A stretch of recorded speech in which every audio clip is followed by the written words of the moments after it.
Sutta Nipata Dhaniya the Cattleman, Part 3 of 9, on Between Master and Disciples, given in English on December 30th, 2019, in New Land Ashram, Taiwan, also known as Formosa.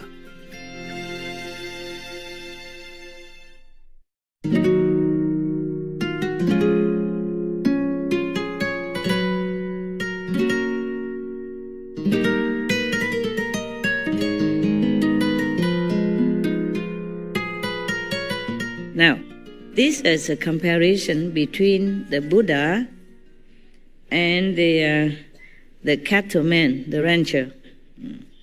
It's not explained here how this comparison came about. Maybe just at random, some monks just thinking that why you have to be a monk, or what's the difference between the Buddha and any ordinary person. And they picked a cattleman, a man who has a herd of cows or oxen to take care of them, to use them to till the land, and to use them to make a living for himself, of course. So here the verse is to compare the two of them, the word enlightened one, word honored one, and the cattleman. Okay. First, the cattleman, as if they were speaking with each other, like a conversation. Like the cattleman says something, and the Buddha says something else, like opposing it. Yeah? How many of you know this? Nipata? Cattleman and Buddha? How many of you nuns and monks know? Did you have time to read this? No? Yes or no? No, no time. Oh, it's a lot. Okay. No? No? No? Okay. I also know. First time I read this. I read many other sutras, those easy ones. Lotus Sutra, Amitabha Buddha, Medicine Buddha Sutra, Diamond Sutra, blah, blah, blah, blah, but not this. In Vietnam, we don't always have the chance to get hold of too many sutras. Maybe they have some in this temple and some in that temple. Yes. And in the Western world, even less now. But some of the saintly people, like this Bhikkhu, Thanisaro, they took their time, with the best interests of other beings at heart, to translate, and sometimes explaining a little meaning here and there. So we definitely are very grateful to the great Bhikkhu. Okay. Actually, recently I asked them to collect more of the Tripitaka for me. So they send them from I don't know where, different countries in a box. And I also don't always have time, thanks to you, to read. I just read in between my... It's bad. When you read the sutra, you have to read in front of the Buddha or quietly sit down, But I had to read it sometimes between my sandwich. When else would I have time? Between my spoon of soup. I keep reading it, just to select some for you, Yes. So now the first in conversation is Dhaniya, the cattleman. He could pick up any name, doesn't matter. Maybe Johnny Smith, from Texas. Or Scotland or wherever, But it happened to be maybe in India. So the name is Dhaniya. The cattleman is his position. He has a lot of cattle. He raises cows to have milk, to graze the field for him and till the land. Before, that's all we had. We have oxen, we have cows to till the land, to plow the land in order to sow the seeds and make food and vegetables and grains. Now, Dhaniya said about his proud position, Of course he's proud, he's independent. He has everything he needs, a lot of cattle. And cattle, they give birth to more cattle. Therefore, they become more and more prosperous due to that. People sometimes, they raise animals just to multiply them, like sheep or whatever. Yeah, they do that, yes. But in those days, no matter how many you raise, it could not be more than 100, or 200. And they go out in the fields to graze, Yeah. Not like in our modern civilized time, you coop up in a small little pen and cannot even move around. And force them to give milk or have babies until they could stand no more and even have broken bones and stomachs falling out. Oh, God. I am sure many people who eat meat and drink milk or things, they do not know this. Otherwise, they would not want to.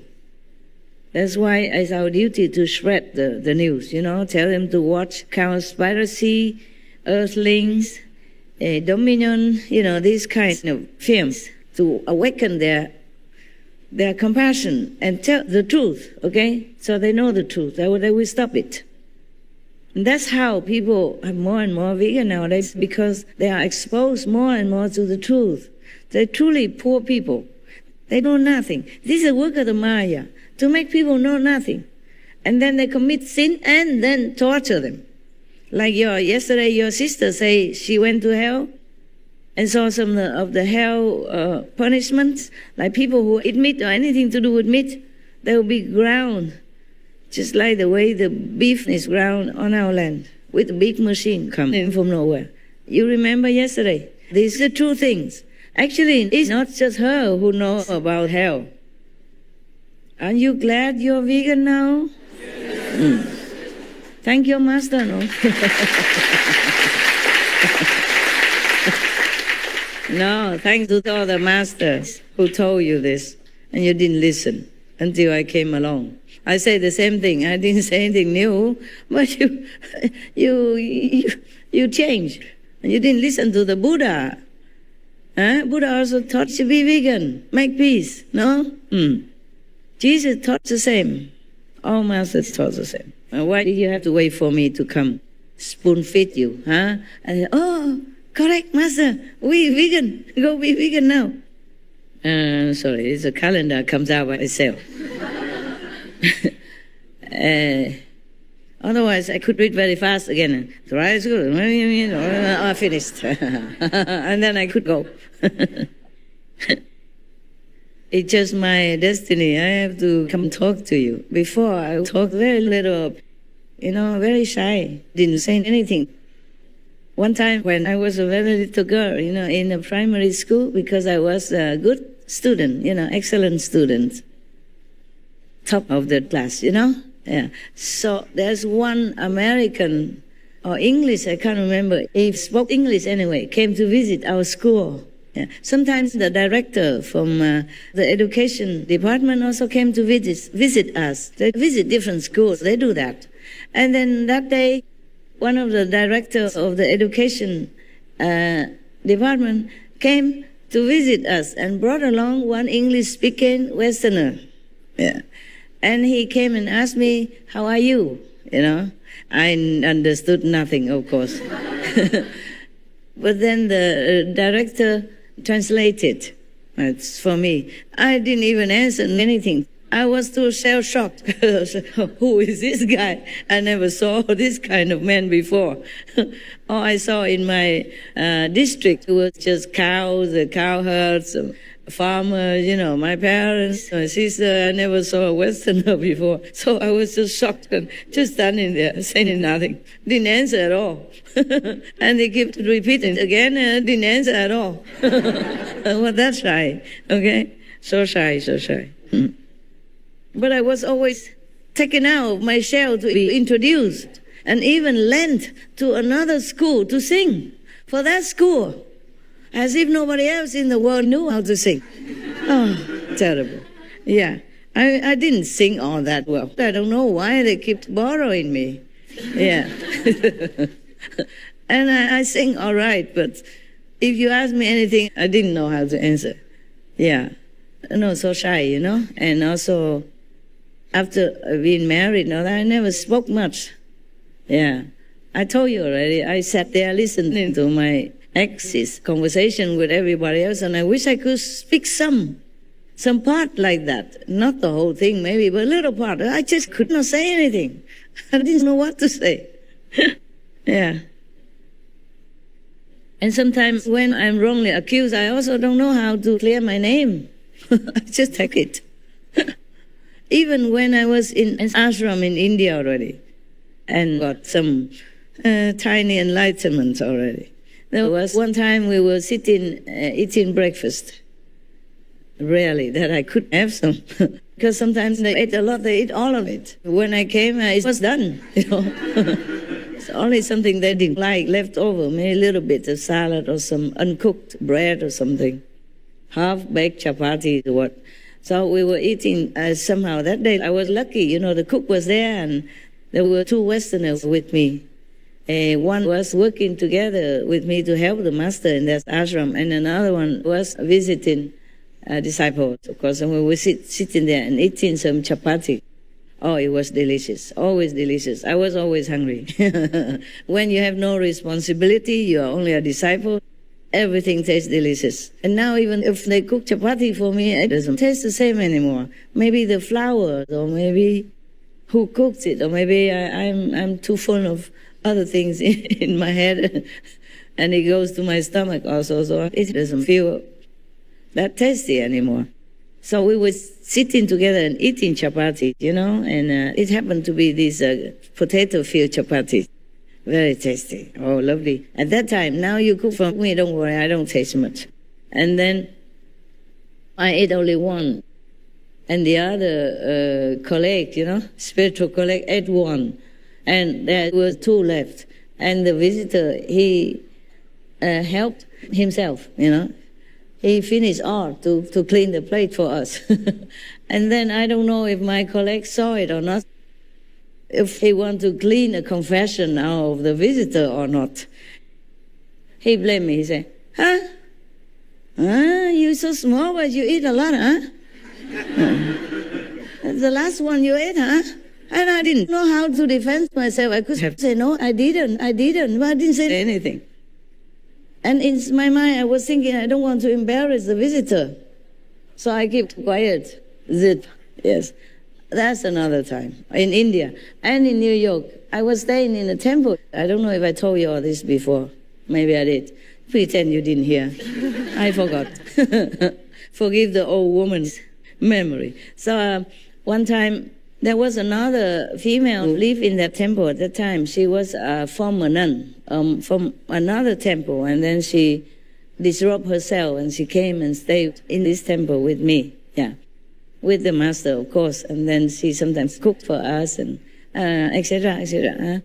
And one time she did something wrong, very wrong. And the master thought it was me, because I was supposed to do that work. I don't remember what. But he blamed me for that. And he kind of remonstrated me. And I said nothing. I knew it's her. And she sat next to me. But I said nothing. I always worried that the other would get too embarrassed. Because I knew I didn't do it.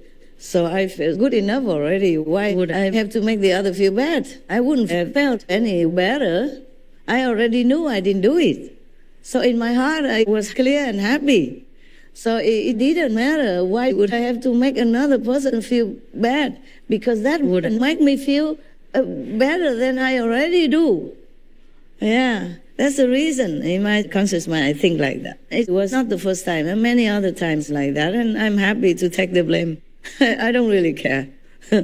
Because in your heart, you didn't do it. It's not like life and death matter or something. But if it was for somebody else, I'd be too outspoken.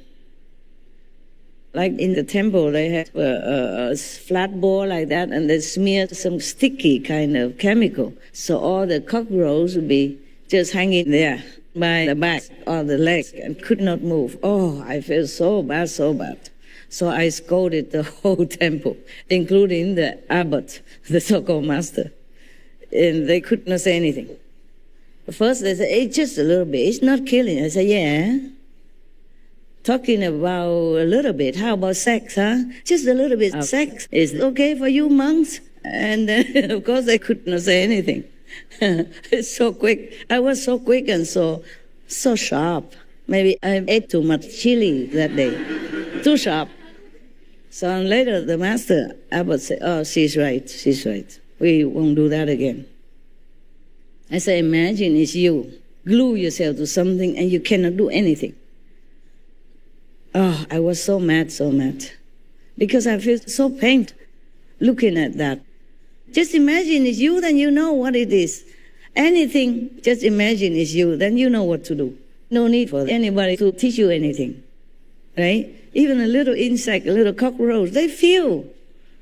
They're stuck there, helpless. Oh, yeah.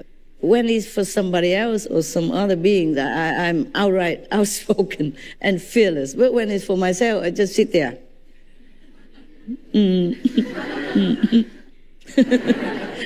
I sometimes wonder why also.